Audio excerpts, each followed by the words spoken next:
Yo, yo, yo, what up? It's your boy Time Out, aka T Matrix, and we back in the building right here.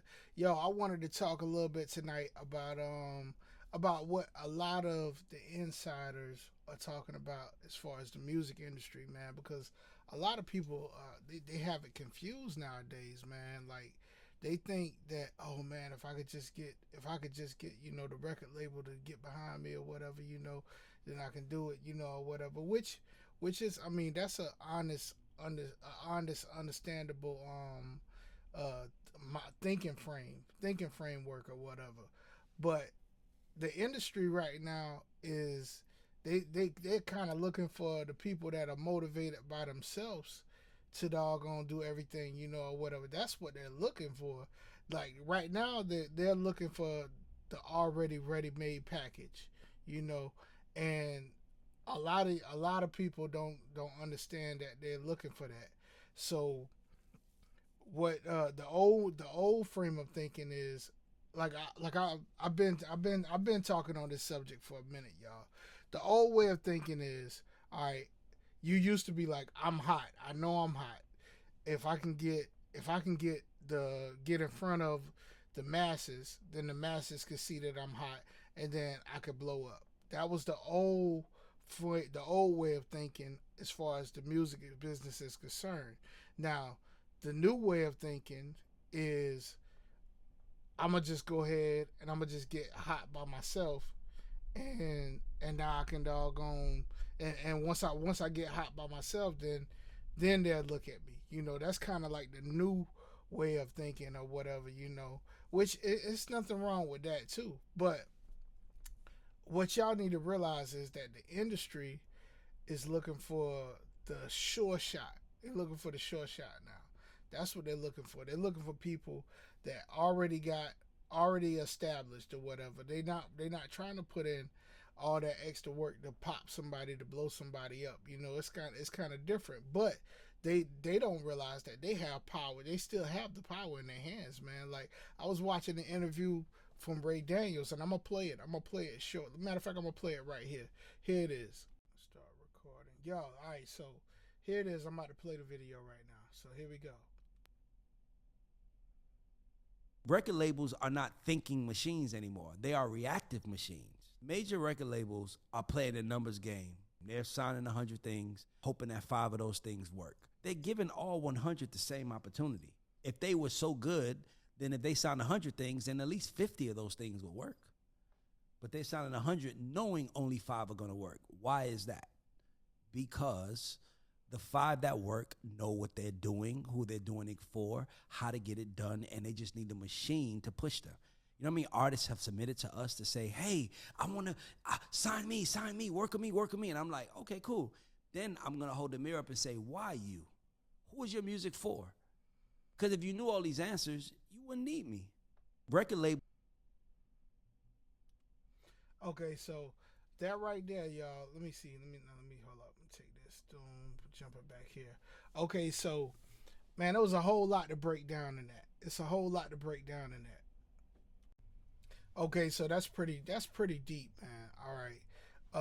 He's talking about the record labels. They sign 100 acts, and out of 100, why ain't 50 of them working? And that's the old question. That's the age old question that we've been having. When it comes to these record labels or whatever. But the thing is, he got a point. Like if you already know what your audience is, a lot of people, they just have to disconnect in their mind. You already know what your audience is. You know who's liking your music. Then you just need to be able to get out in front of those people, so you can doggone so to give them the opportunity to fall in love with you, to fall in love with your sound, and to like you. Remember, at all times, you are a brand. You are a brand, and you're trying to bring your brand to the masses. You want your brand to be able to appeal to a large group of people or whatever. And a lot of us, we got the perspective. We thinking that the record label can still break us. They can. They can still break you. They can get you out in front of the people or whatever. But the thing is, are you developed as an artist enough already to be where you at? Have you got all your I's crossed and all your I's dotted and all your T's crossed? I said that backwards. But yeah, man. So it's interesting, man. I've been checking out Ray. If you didn't know, this guy, the guy who I just showed, is Ray Daniels. Ray Daniels is very well known in the music industry, man. Like he's been popping out crazy, with the videos or whatever, and he talks about all kinds of things, man. And it's good stuff. But the game that he's given a lot of us, like we should be able to use that game and all gonna get stuff started on our own, get stuff started ourselves. And I understand a lot of it. We don't know, we don't have the wealth of knowledge that he has, but we should at least have a foundation by listening to him gives us a foundation. You know what I'm saying? Like for instance, for me, I'm gonna tell you. All right, me and my homeboy Ty Mo, we've been locked in. If y'all don't know, Ty Mo is the owner and representative of In-House Productions. That's anytime you hear me call out In-House Productions, that's Ty Mo. So yeah, so me and In-House, we've been locked in for what? I don't know, man. I know it done been over 10 years now, man. I know we done been locked in for about over 10 years. It might be more to like it might be pushing more like close to what like 15, maybe 14 years. It might be pushing close to 14 years realistically. But yeah, man, so we've been locked in. We've been following this music industry for a long time. We have a wealth of knowledge in between the both of us, whatever. And this is mixing, mastering, production, recording, like, cause we done went through all the stages. A lot of times people, they be like, dang, how are they so advanced and whatever, because we done went through all the stages. We understand everything the from the perspective of the consumer to the perspective of the artist, and then how both of those mesh together. That's what we've been watching over this long period of time dealing with this music, and it's great. It's been a great ride, man. Like it ain't been easy, man. Like we from them starting out stages or whatever of mixing and trying to understand music and learning plugins and all of that or whatever, man. Like we've been here for it all, from the and I'm gonna say this because a lot of artists, y'all deal with this, y'all deal with this main issue. Y'all will mix something in the studio, you record it, you had a song recorded, you'll do your mix, and I'm not talking about a demo. You'll do like your actual professional mix that you want, and then you take it out to the car, and then you listen to it, and you be like, "Dang, how come it don't sound the same in the car that it sounds the same inside the studio?" And I'm gonna tell you why. It's your like inside of your studio. It's a few key things, and I don't care if you have a professional music studio. I don't care if you got a doggone bedroom studio. Look at me right now. I am literally in my bedroom. That's why I'm at. Look behind me. You see that's my table right there, my bed. Like this is where I do a lot of my mixing. But the key things that I understand is I understand sound development. I understand location. I understand the perception of what I'm hearing in front of me is not necessarily the real perception of what it's gonna sound like when you are in a car. In a car, it's a whole different scenario because you have two speakers in the front. Sometimes you'll have two speakers up top, and then you'll have your two speakers in the back. That's six total speakers. Now, a lot of cars don't have six. The basic cars, they have four speakers. One, two. That means you got one in one door, and then you got one in the back, and then the other on the other side of the back. So that's one, two, three, four. But then some cars have the setup to where they have the one in the door, one in the door. Then they have a tweeter someplace else, and then a tweeter someplace else. then they had the back, and then the back like that. But that's the general setup of how the car sounds. Now, you want to be able to get that. I'm sorry, I got off on a tangent, but you want that mix to train. You want the mix that you have from two speakers in the house to translate to anywhere from 4 to 6 speakers. So it's different types of environmental ingredients that has to come across those frequencies inside the car. That's different transients that's coming through, and you want all of it to sound as natural as possible. Whatever. So yeah, forgive me, y'all. I got off on a. I'm on a tangent, dealing as far as the music. But I'm just saying we've been here for this whole thing, and we understand that aspect of it.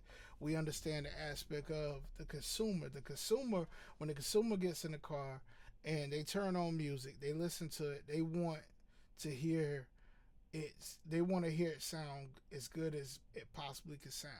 You know, and a lot of times if it don't sound as good as it possibly can sound, it's a reason why, because they listen to it. Like, the thing is, they don't instinctively know why it's not sounding right, but they can definitely tell you if it's not sounding right. Same thing. I'm gonna break it down as, like, if you dealing with a church, right? When that singer gets up to sing at church, you know if he's not sounding right or not, or if she's not sounding right or not. It's instinctive. You can recognize that. But if once the artist understands that, hey,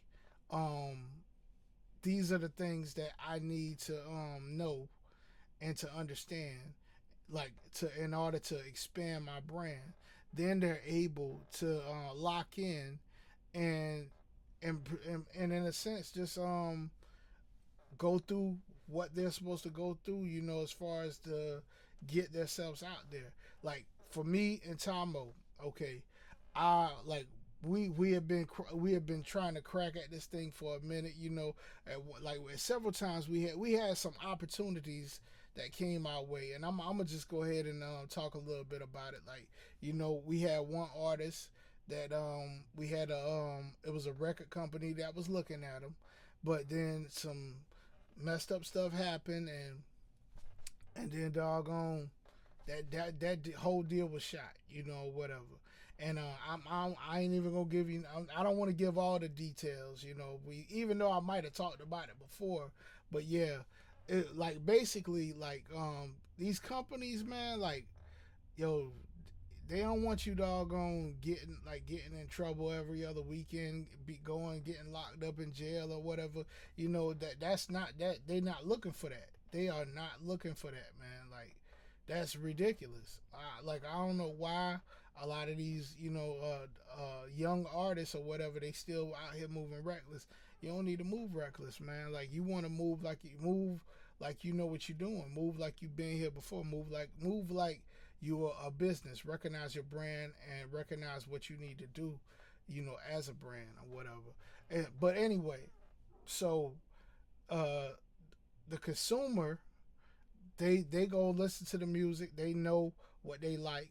They know what they don't like. Or whatever. They can tell you if something sounds bad or not. We know about that consumer experience because we've all been consumers listening to our favorite artists before. We like, yo, yeah, that right there hit. That hit different, as soon as you hear it. So you automatically gonna know that, yeah, that right there, yeah, that's good. That connected, that everything, what you might not even be able to put it into words because, you just put it in your own explanation. But then the side of listening to it from an engineer perspective or a producer's perspective, like, you're listening to every little meticulous detail inside of the music. You're listening to okay, is it mixed well? Is the volume competitive? All right, do they have too much delay on this right here? Do they have too much reverb on this right here? Is this EQ'd? Does it have a proper EQ? Believe it or not, man, but I'm gonna just go ahead and I'm gonna give a lot of y'all some sauce right now.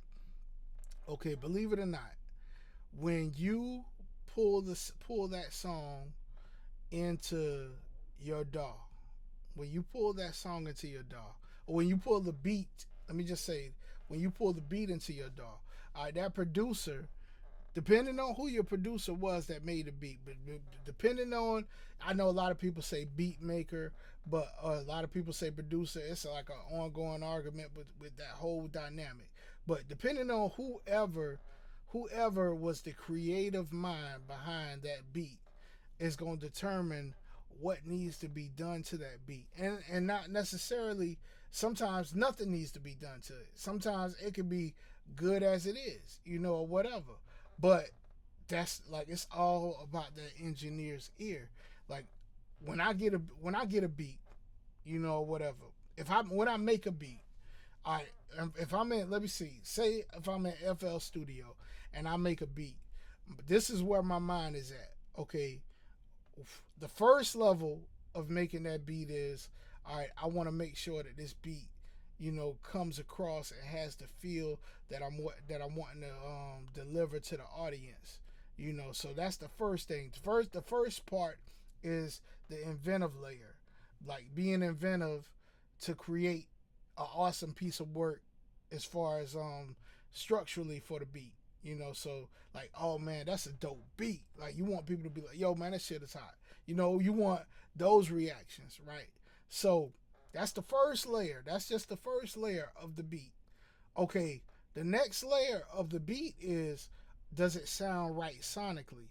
All right, when the artist gets in the booth and they're getting ready to record over this beat, all right, is this beat is this beat ready for them to record in? Okay, see, some producers and some producers, some beat makers, they're thinking like that. I think like that because I'd be like, okay, I need a clear, defined space for my vocal to sit in this pocket. Like, basically, if all right, I'll give you an example. If this is the beat, if say the beat is going like this right here, or whatever, a straight line going across or whatever. All right, I want when I make the beat, I want it to be like this right here. I want it to be and have a little defined pocket for that vocal to fit in. So basically it's like an arch. It's an arch going down. A pocket for your vocal to sit right in. All right, that's what I think about when I'm making a beat. All right, so that's the second level. The third level is it competitive?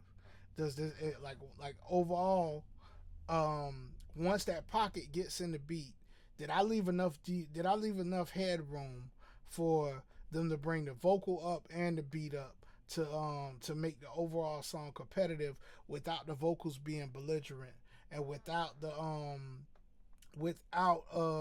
whole song sounding like peaking in the red. And peaking in the red means like distorted, or too much bass in it to make to where it's making it distorted. Like, these are all things that I'm thinking of while I'm making a beat. And different people that I work with, this is the level of mindset that we're thinking of while we're making beats. And so that's just from a beat making perspective. Now, if you have a producer or a beat maker that hasn't thought of none of that, then they just made the beat on that first level of like, okay, I wanted this to sound good, whatever. They achieved it. They send it to you. A lot of the times, what some beat producers would do is they'll go ahead and they'll bring the overall volume of that beat up to make it competitive already. Because what happens is, what they're doing is they want to give you the experience of what the beat sounds like in its full perspective. So when you hear it, that's when you hear it, you like, oh man, and then you automatically imagine yourself rapping on it. But when that beat comes into the DAW, what should happen, if that beat was already made at a competitive level, what should happen is you should be bringing that volume down to allow space for your vocal to fit in the pocket. And then what happens is you bring the overall volume back up to the competitive level, and then that's when the people hear it and they're able to digest it, and absorb it into their palate and be like, yeah, that was some good stuff right there. That hit different. So this is the mindset of high level artists, especially ones that are doing it, all by themselves, whatever. This is the mindset that we have, and so that's why I'm saying it's a lot of different elements that go into understanding what you're trying to do as an artist, or whatever. And if your team understands that, you understand that, then now once y'all have gotten past, all right, you gotten past the level of I make good music. I make good music. You know fundamentally you make great music that people like and absorb and enjoy. That's the first level of it. The next level is this, and this is what me and in-house productions, we talk about all of this stuff all the time. Like as far as like, all right, now the next level is how do you get in front of the people, and you need to be able to get in front of the people. If you like, all right, I'm gonna break it down like this. Okay, say for instance, let's rewind time back to the 1990s. I want to say the 1990s. I believe the 1990s. It might have, yeah, 1990s. So, all right, say for instance, Nas is in New York. He's in Queensbridge, right? Growing up in Queensbridge. All right, one of the hottest doggone rappers to ever do it, right? Nobody knows who Nas is. Like, say for instance, matter of fact, I'm gonna do it like this. Imagine if you took Nas from out of New York, right, and you took him at the point where he's gathered all the life experiences and all the things that he's gathered to make him as ill as he is. But say for instance, if his family moved to Charlotte, North Carolina, right? All right, so how is this young Nas gonna be able to pop out amongst everybody else, amongst the madness? All right, if we in the 90s or whatever, it was pretty much when hip hop was really, starting to achieve what it is its stature or whatever. So, but say we take that same young Nas, we go into the future, and now we got doggone him competing with a saturated market. So how do you break that? How do you break that artist, right? You already know that, okay, this dude makes good music. That part of it's already taken care of. The quality is already there. Now how do you get that artist in front of the mass amount of people? So that's the next conversation. That's the conversations that me and Ty Mo be having. How do we get in front of the people? How do we get in front of the people? We've talked about different things like this before several times, and what we come to find is that it's about advertising. It's about putting yourself out there as much as possible. Like, y'all, I'm gonna be 100% transparent. At one time, I did not want to get in front of the people, like this capacity. I wanted to be able to. I just want to be a dope MC. I want I want to put my music out there. I want people to enjoy it. If I have to go someplace and perform, fine, oh well, I'll go perform. I'll do that. But I didn't want to give people this side of me, whatever. But what I realized is nowadays in this competitive 2026 from the last 5 years really, like in order to achieve the type of success that you're looking for nowadays, you have to give people that personal side of you. Like this is cultivating my brand, me getting before y'all, like in this kind of talking setting or whatever. Like this is still a part of my brand, like, and that's pretty much where it has to go to in nowadays, and in this the year that we're in now, because people want to know more about the artists that they listen to. They want to know in like little tidbits and details like that, or whatever. So now I'm not saying that it's impossible for you to be a big artist and not show people this side of you. I'm not saying that it's impossible. I'm saying that it's difficult in this time that we live in, whatever. So and especially when you have all of the seasoned veteran rappers, they're so easily able to get in front of the people and talk to them, you know. So it's almost like a extra requirement that you better be able to talk in front of the people, you know. You better be able to give them what they're looking for. I know y'all like he keep looking up while he talking. I'm looking into my second screen right here, man. Like if I maybe if I do this, I'm gonna bring it down like this. Now I'm looking directly at y'all. So all right, yeah, that's pretty much what the conversation is. I know I've been talking y'all ear off, so let me see. I'm gonna get to some music. I think this would be a perfect time to segue into some music. So let's go ahead. Let's close this background screen.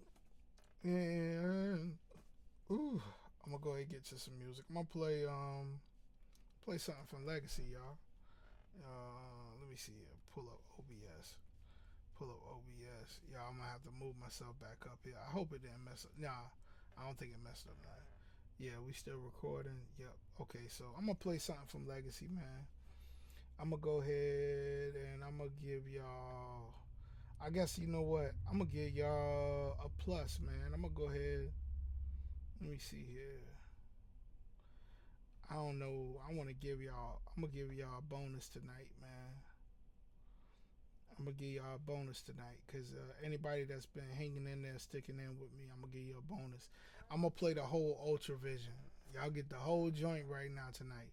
This is Ultravision right here, the whole joint.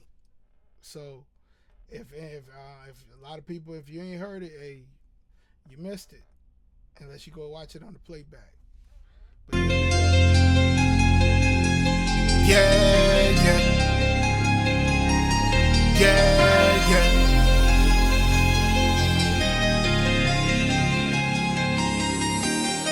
Two-headed monster, no room for imposters. Straight to the point like a check from a sponsor. Sharper than clippers, I line up the talkers. They fade when I edge them, no need for a barber. I don't chase applauses, I'm loud when I'm quiet. My silence is siren, they panic, they riot. I don't need a crown when it's built in my diet. I eat with the giants and sleep autopilot. Money don't move me, I'm rich off the vision. I profit in ways that don't come with commission. They follow a trend, I just edit the mission. I'm timeless with rhymes, that's a different edition. No gimmicks, no props, I'm the show and the pin. Quicksand when I talk, you can let it sink in. No mask, no facade, just raw and legit. You can try to ride my wave, but the ocean never quit. I'm a motion picture, a motion picture. Slow it down, never let the motion hit you. I'm a motion picture, and like I glisten. Every move that I make is an Ultravision. I'm a motion picture, a motion picture. Slow it down, never let the motion hit you. I'm a motion picture, and like I glisten. Every move that I make is an Ultravision. Blueprints on fire, I architect flame. I am Kobe with the pencil, I am changing the game. Curry with the range, watch me shoot from insane. I don't play for the rings, I just trophy the name. Netflix the flow, every line is a show. They binge on my bars and then ask me for more. I am Amazon Prime, check the way I deliver. Next day with the hits, why they stuck in the river? I am Tesla with drive, I don't gas up my crowd. White charges automatic, see I'm silent but loud. I am iPhone with drops, every verse is alarm. Catch them camping outside just to quote what I flaunt. I am viral with patience, I trend without dancing. Pinning up a classic, there's no need for enhancing. Gold in my rhythm and the platinum in my soul. I know that the numbers will follow me wherever I go. I'm a motion picture, a motion picture. Slow it down, never let the motion hit you. I'm a motion picture, in light I glisten. Every move that I make is an ultra vision. I'm a motion picture, a motion picture. Slow it down, never let the motion hit you. I'm a motion picture, in light I glisten. Every move that I make is an ultra vision.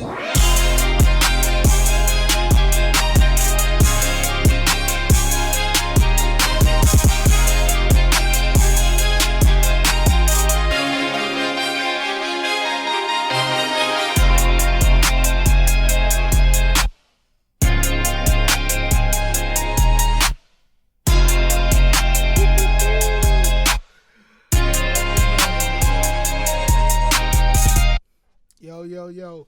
So that right there was motion picture right there. No, not motion picture. That was Ultra Vision. That was Ultra Vision right there, yo. But yeah, man, I mean, so like a lot, like what the secret that Ray Daniel talks about a lot of the times is like he talks about that the record label doesn't know that. It's almost like they've forgotten that they got the sauce. They've forgotten that they're able to make the artist hot. Like I mean the way that like really and truthfully, I'm gonna say something. I'm gonna say some bold shit right here, y'all. Okay, so the record company they forgot that they have the ability to say this person is hot. Y'all should listen to them. Like now, that doesn't exempt them with from finding people with talent. But the thing is, do they really want to do the work to get behind somebody who's mediocre? That's the whole thing. Like they don't want to get behind somebody that's mediocre, or maybe for instance, the artist is not mediocre. Maybe the artist is dope, and what they like, okay, is this artist mature enough to conduct themselves when we put this on them? You know, that's another question of it or whatever.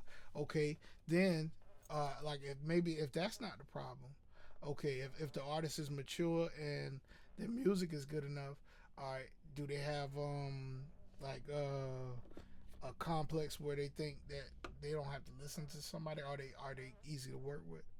You know, that's another perspective of it. You know, and these are things that drive the record company away from what they originally were doing at one point in time. And Ray Daniels, he talks a lot, and he says that that the problem is the record labels are now looking towards the executives at Spotify to determine what's hot. And Spotify is like, you know, Spotify is operating on a straight data perspective. Straight data. Like they're like, okay, this person right here, oh, they got a lot of following, so they must be hot. That's what Spotify is. They looking at the data. Okay, this person must be hot. Now, not to mention that they have all kinds of crazy other issues that they have to work out, you know, whatever. And I didn't say specifically what those issues were, but you know, I've been hinting on it for as long as y'all been watching me, you know, whatever, the different other issues that Spotify has, you know, as far as like paying the artist the right, you know, what they're worth actually, you know, whatever, man. And their whole, like, man, you know, I'm not gonna get into that tonight. I ain't gonna get into that. But what I'm saying is, y'all, man, like, once we realize like who we're making this music for, and once we adapt, okay, we need to get to the people. Let's bypass all these other stuff, all these other things, and get to the people. All right, which leads me to another thing I need to talk about, man. Y'all, okay. Y'all, my phone going off, and yo, that's Seahawks. I'm gonna have to hit Seahawks back, y'all. I'm gonna finish this up, yo. And I know I've been going long tonight, but yo, all right. uh, what I was getting to is, I we need to understand that if we want to make a mark on North Carolina, South Carolina, if we want to bring our independent sound together in order to show this music industry that we got something to say, whatever. Cause like let's be real, like y'all, we ain't really had many artists that blew in North Carolina and South Carolina that blew at a big enough stage. Like who do we got? Like the most biggest one that we got from North Carolina, the Baby. I think the Baby is the biggest. Now it might be some new ones out there that I haven't heard yet, so y'all forgive me if I haven't heard of those, if I haven't got to those yet. But I'm just speaking on the limited knowledge that I know. Like I think the Baby is one of the biggest ones out of Charlotte or whatever. But and there may be some others. Like I said, there may be some others that I don't know about. But as far as y'all, we like if we want to do this, and I want to look dead into the camera. If we are to do this, man, we got to work together. We got to help each other. We got to help each other. If we not gonna help each other, man, like if we don't get rid of this, it's all about me. If we don't get rid of that mindset, then ain't nothing gonna change. And then the ones that do take it to the level of where y'all wanting to get to, like you gonna be like, by the time y'all realize, you're gonna be like, dang, yo, we had the opportunity to get in on that wave and we didn't take it. We didn't even realize what we had in front of us. I mean, just imagine, man, like whoever your number one artist is, right? Whoever your number one favorite artist is. Imagine if you knew them while they were coming up. You knew them, but you allowed stubbornness to get in the way of you doggone helping them helping them or supporting them on their way up, right? And you missed out on a huge opportunity when they were offering everything in the world to y'all. They were like, yo, man, y'all, this right here is this right here is that, whatever. Like, y'all, like, I want to say something. I'm gonna say it. I'm gonna say this. Like I wasn't gonna say it, man. Me and my partner been talking about it. I wasn't gonna say it, but I'm gonna say it, y'all. Listen, all right, we have provided y'all with a platform like no other. We provided y'all with Syncify. We provided y'all with Syncify. Syncify is something that you're not getting Syncify from nobody else, man. You're not getting Syncify from none of these other streaming sites or these distributors. Like these distributors are offering you this basically the same thing that Spotify is offering you. Like now, I'm not gonna say all of them. Some of them are offering you spots to where you can sell your music at a price, but I want you to also know this. Okay, when you put your music out through the distributor, those songs are still going directly to Spotify. Spotify still has the same subscription model to where as long as people are paying for the subscription, they can hear whatever they want to hear. And they still have the free model, if I'm not mistaken, to where like you sign up, you can hear all the music, but you just don't have the control of what you get to play or whatever. Like you don't have to say so. Like you might have to listen to 6 trash songs before you get to the one song that you was actually looking for. Like this is still in play. This is something that's still in play with Spotify, whatever. So what we're saying with Syncify is upload your album. It don't even have to be an album. Upload your song to Syncify, right? Set your price for how much you want that song to be. $2, $3, $4, $5, whatever price you set it to be. Because we don't know your drive, your motivation, your campaign, what you got behind the scenes. Whatever price Nipsey Hussle, y'all, one of my favorite artists, Nipsey Hussle. All right, Nipsey Hussle set his album at, what was it, $100? I think it was $100 for an album. Dude, and his mind frame came from, he saw this. It was a restaurant that had a famous dish, and they charged a certain price for it, and people ate it because people wanted to support, and they also wanted to be a part of that experience. So you set your price, man, to whatever you desire according to your beliefs and what you have. All right, you tell your fans whenever somebody comes up to you, they like, yo man, I heard you got music or whatever, man. Your music pretty dope or whatever. I don't care. You could have just been at an open mic. I'm gonna give y'all the sketch work for y'all to fully understand it. You could have been just at an open mic, right? And you get off stage, hey man, where can I find your music? If you got your music uploaded to Syncify, you can go listen to my music on Syncify, right? Matter of fact, here, like I always put the Syncify thing right here on the screen. That's the barcode right there.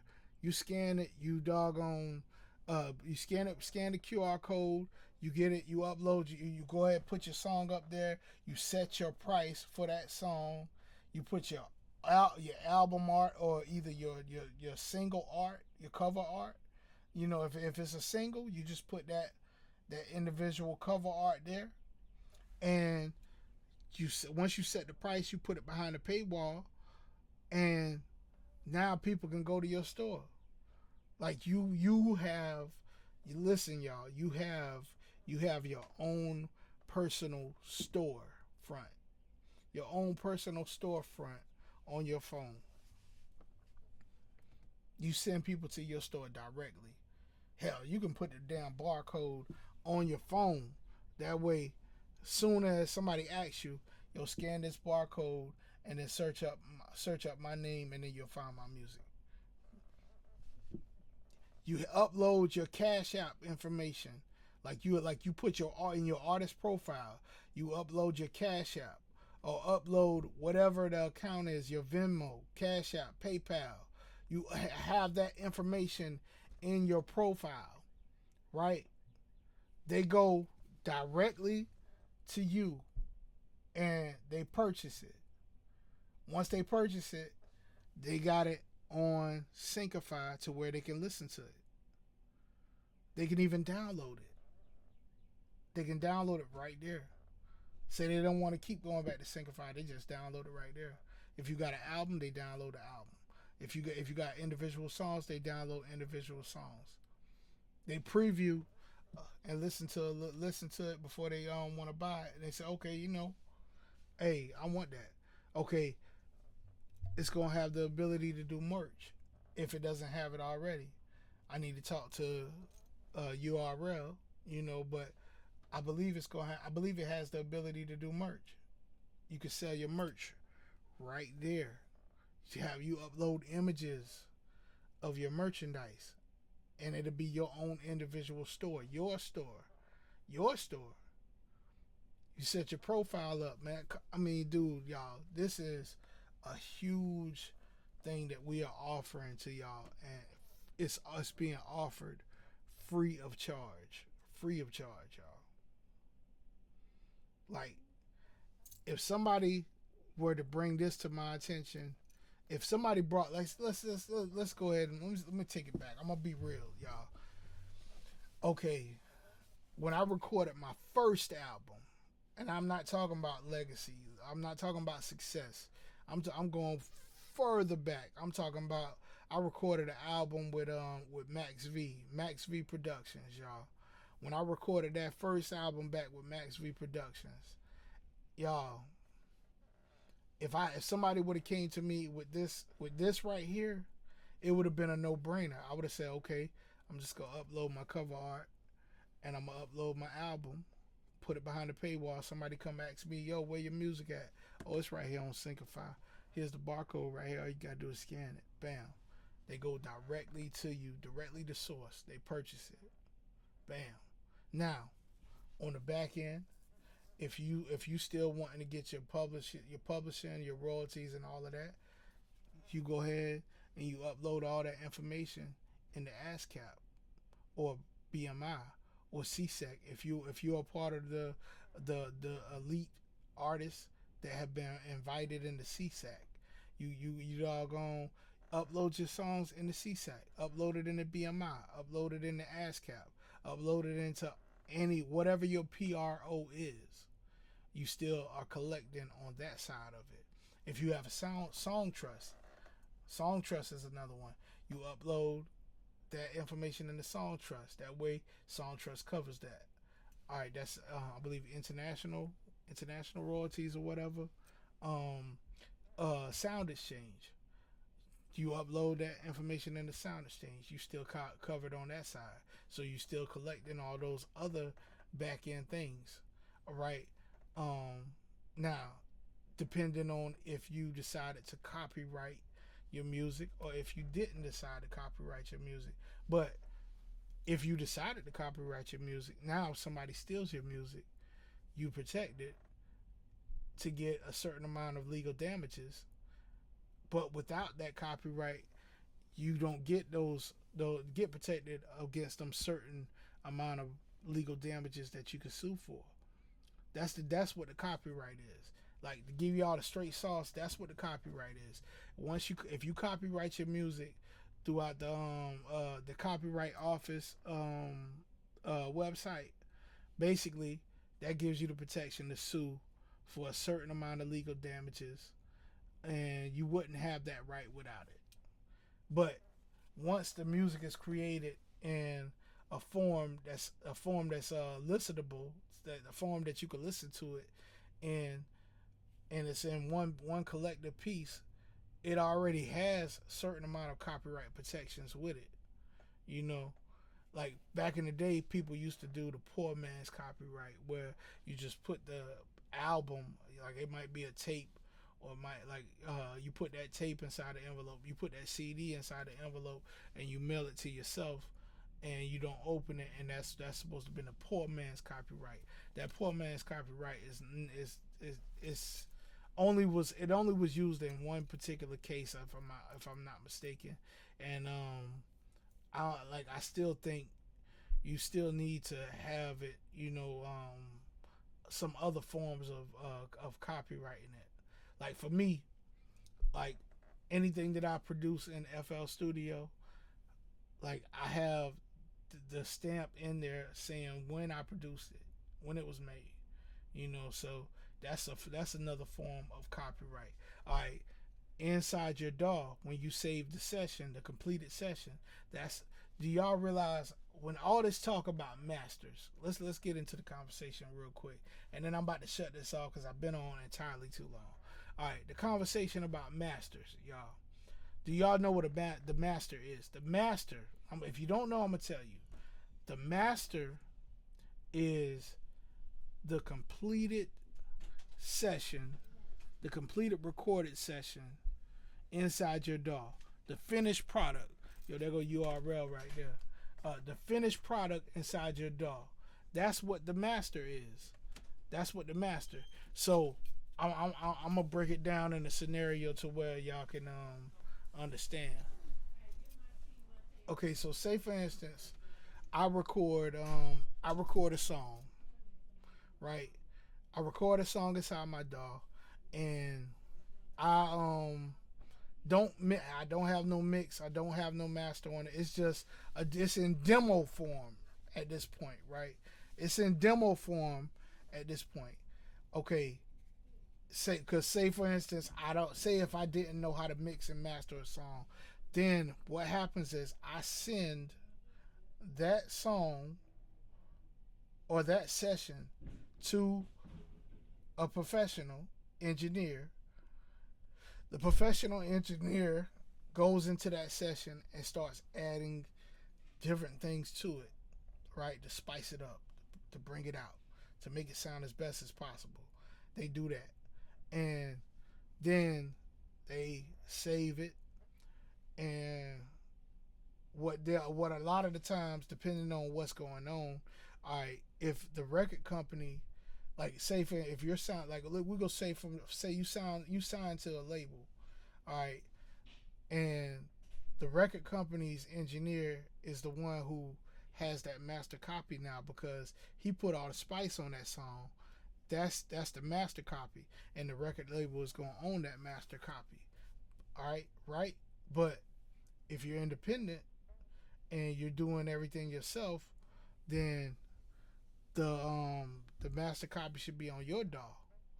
But if you mixed and mastered it, you send it out to somebody to mix and master it. That master copy is on their DAW. You have to get that you have to get that session in order to have your master now, like, because that's your true master.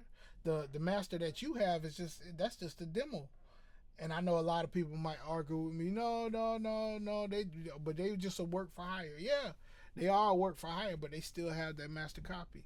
That's just like I'm gonna give y'all this. I'm gonna give you a personal example from myself. Okay, I produced a beat, the beat for Ashley J.K.'s Zombie. Right, I made the beat.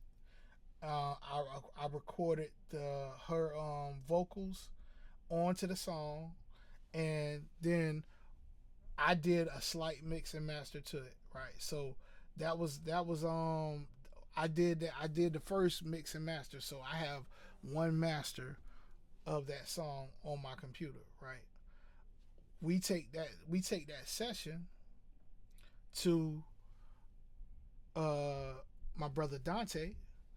And Dante, at the time he was a little bit more seasoned than I was, as far as with his ear, whatever. So I take it to him, and Dante puts polish on it and mixes it up. And now Dante has the master session because his was the final product, right? Even though I created the beat and recorded it first, and then I sent him the session. He has the master, because if it's the finished complete thing, then he has that. Now I could ask him to send me that session. He sends me the session. Now I have the master. Whatever. A lot of y'all independent artists, y'all ain't even realizing that. Yeah, y'all don't even have y'all masters. Y'all don't even have y'all master sessions. You really don't. And I know it sounds crazy and hard to believe, but that's something true. Um, and when it comes down to it, once your song blows and it pops or whatever, whoever has the rights to those masters is the one who's getting the top pay for that particular music. But that being said, y'all, I know I done spoke enough. I'm gonna go ahead and shut it down and play one more song, man, before I go, and then I'm gonna be out. Let's see here. We go end off on "Look Good," yo. We go end off on this joint, and I'm gonna give you the whole song of this one right here too, y'all, because it's getting close. And iconic legacy experience is about to pop out anytime, y'all. At the end of this is gonna be a commercial for Syncify, and then it's gonna be a commercial for iconic legacy experience. Please watch the commercial, man. I hope y'all enjoy. Thank y'all so much. Here's the song "Look Good" by Time Out, aka T Matrix, and Preem on the vocal. Everybody,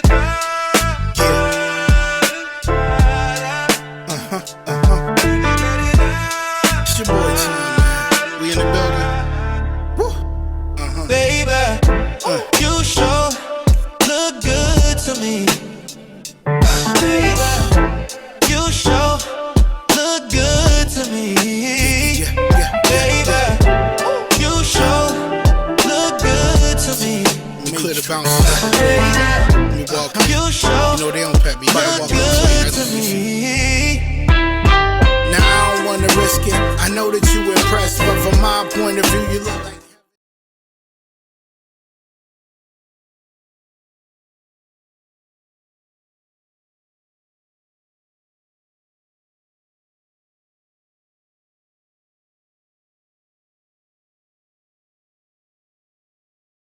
I'm trying to see where I'ma be. You was sitting at the table, spotted you from afar. Had to introduce myself, yeah, they called me big time. She said her name was Lay, and then our eyes connected. I'm like, Jesus, take the wheel, cause for a second I left it. Damn. Back to reality, I'm looking at your fingers like, ain't no man wiped you up yet. And then she got upset and said that she was recently divorced. I'm like, he must be a fool, and she replied, but of course I said, you sure look good to me.